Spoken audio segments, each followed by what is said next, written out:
বিসমিল্লাহির রহমানির রহিম। আজকের অনুষ্ঠানের প্রধান অতিথি মাননীয় প্রধান উপদেষ্টা, মাননীয় ধর্ম বিষয়ক উপদেষ্টা, মাননীয় পার্বত্য চট্টগ্রাম বিষয়ক উপদেষ্টা, ঢাকাস্থ বিভিন্ন মিশনের রাষ্ট্রদূত ও হাই কমিশনারবৃন্দ, ভারপ্রাপ্ত চেয়ারম্যান উপদেষ্টা পরিষদ বাংলাদেশ বুদ্ধিস্ট ফেডারেশন, সম্মানিত আমন্ত্রিত অতিথিবৃন্দ এবং উপস্থিত সুধী, আসসালামু আলাইকুম। আজকে এই আন্তর্জাতিক বৌদ্ধ বিহারের সম্প্রীতি ভবন এর ভিত্তিপ্রস্তর স্থাপন উপলক্ষে আয়োজিত এই অনুষ্ঠানে আমাকে আমন্ত্রণ করার জন্য আমি সংশ্লিষ্ট সকলকে আমার তরফ থেকে কৃতজ্ঞতা প্রকাশ করছি। আমি মাননীয় প্রধান উপদেষ্টার প্রতিও কৃতজ্ঞতা প্রকাশ করছি। আমি যখন ওনাকে অনুরোধ করলাম এরকম একটা অনুষ্ঠানের জন্য, উনি সাথে সাথেই রাজি হলেন এবং আমরা সবসময় এই দেশের ধর্ম, বর্ণ, গোত্র সকল সম্প্রদায়ের সাথে আমরা অত্যন্ত ওতপ্রোতভাবে জড়িত এবং আমরা একসাথে বাস করতে চাই। বাংলাদেশ একটা সম্প্রীতির একটা দেশ। এই দেশে হাজার হাজার বছর ধরে সকল ধর্ম, বর্ণ, গোত্র নির্বিশেষে আমরা শান্তিতে বসবাস করে আসছি। সেটারই একটা প্রতিফলন আজকের এই অনুষ্ঠান। এটা খুব শুধু একটা সম্প্রীতি ভবনের ভিত্তিপ্রস্তর স্থাপন উপলক্ষেই একটা অনুষ্ঠান নয়। এখানে আমরা একটা সম্প্রীতির একটা সমাবেশ করেছি, সেখানে সকল ধর্ম, বর্ণ, গোত্রের লোকজন আছে। আমরা এভাবেই আমরা আমাদের দেশটাকে দেখতে চাই।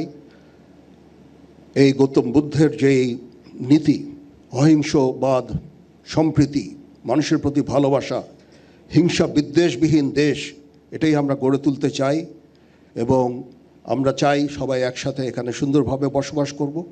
সেই উদ্দেশ্যেই আমরা সবসময় কাজ করে যাচ্ছি। এর আগে কঠিন চিবরদান একটা অনুষ্ঠান হয়েছিল, আমাদেরকে আমন্ত্রণ করা হয়েছিল, আমরা এসেছিলাম। তখনও জিওসি 9 পদাতিক ডিভিশন তার লোকজন দিয়ে আমরা সবসময় শান্তি শৃঙ্খলা বজায় রেখেছি। এখন এই সম্প্রীতি ভবনের জন্য আনুমানিক 7.5 কোটি টাকার মতো ব্যয় হবে, সেটা আমরা ইনশাল্লাহ করে দিচ্ছি। এবং এখানে 24 পদাতিক ডিভিশন, 24 কনস্ট্রাকশন ব্রিগেড কমান্ডার এইখানে ভূমিকা রেখেছেন। তারা ডিজাইন এবং আর্কিটেকচারাল ডিজাইন এবং যে স্ট্রাকচারাল ডিজাইন অনুযায়ী এই কনস্ট্রাকশনটা করে দিবে। আমি তাদেরকে বলেছি যে 1 থেকে 1.5 বছরের মধ্যে এই কনস্ট্রাকশনটা যেন শেষ হয়ে যায়। ইনশাল্লাহ আমরা সবাই আপনাদের সাথে আছি। এদেশ সবার, হিন্দু, বৌদ্ধ, খ্রিস্টান, মুসলমান সবার দেশ। এই সম্প্রীতি বজায় রেখে আমরা বাস করতে চাই।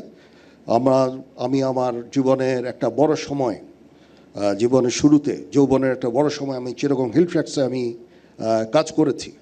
সেখানে আমরা ওতপ্রোতভাবে এই বৌদ্ধ সম্প্রদায়ের সাথে জড়িত ছিলাম। সেখানে অনেক কঠিন চিবরদান অনুষ্ঠান হয়েছে, সেখানে গিয়েছি এবং তাদের সাথে ওতপ্রোতভাবে আমরা কাজ করেছি। আমরা চাই চিটাগং হিল ট্র্যাক্সে পার্বত্য চট্টগ্রামে যেন শান্তি বিরাজ করে। তার জন্য যা কিছু করতে হয় আমরা করতে রাজি আছি। সমগ্র দেশে এই সাম্প্রদায়িক সম্প্রীতি রক্ষার জন্য যা কিছু করতে হয় সেটা আমরা করতে সবসময় সদা প্রস্তুত থাকব।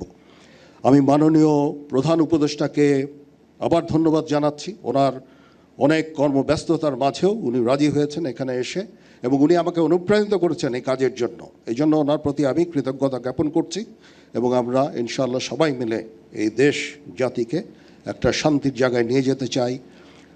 গৌতম বুদ্ধের বাণীর এখন এই বর্তমান সময়ে অত্যন্ত গুরুত্বপূর্ণ।